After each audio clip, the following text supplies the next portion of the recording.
Namaste, Hare Krishna.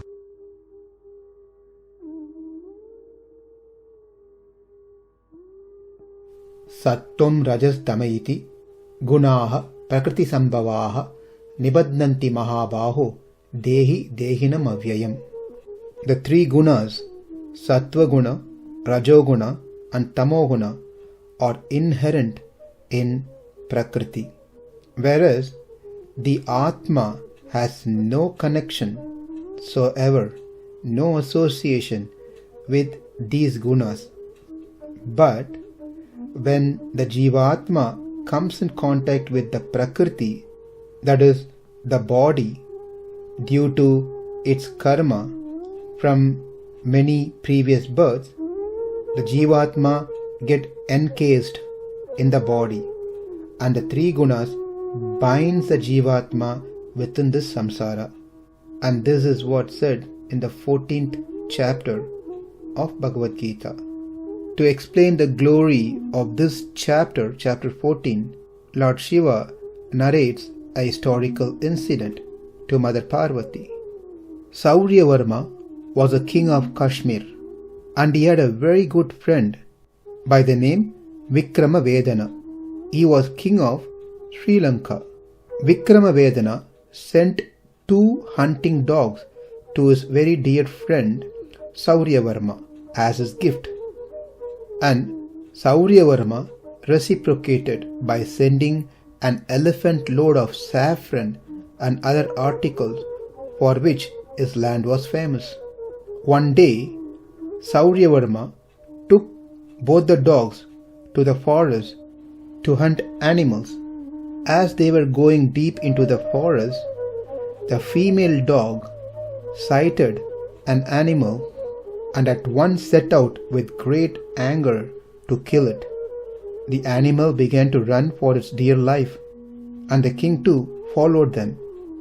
After a long run, the animal, which was a rabbit, reached an ashram next to a tank. The dog also arrived there. By the name Sundara was bathing in the tank. On seeing these 2 animals, he exclaimed, "Your enmity is not over yet?" The rabbit, which was running very fast, fell into the tank.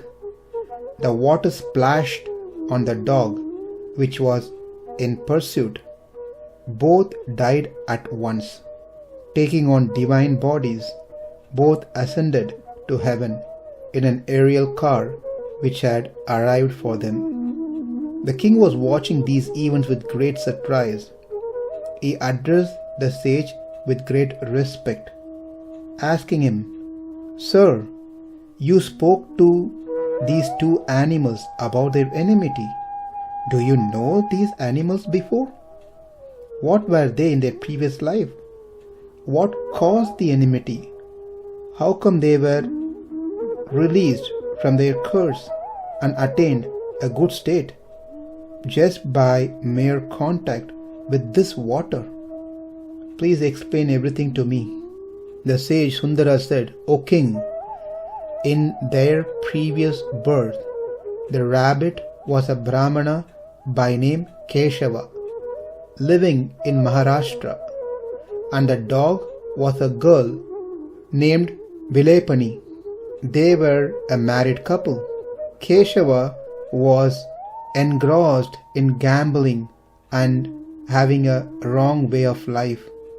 Likewise, his wife was also leading an immoral and wild life. One day, they quarreled bitterly, and Keshava killed her with a knife. That is the female dog that you had.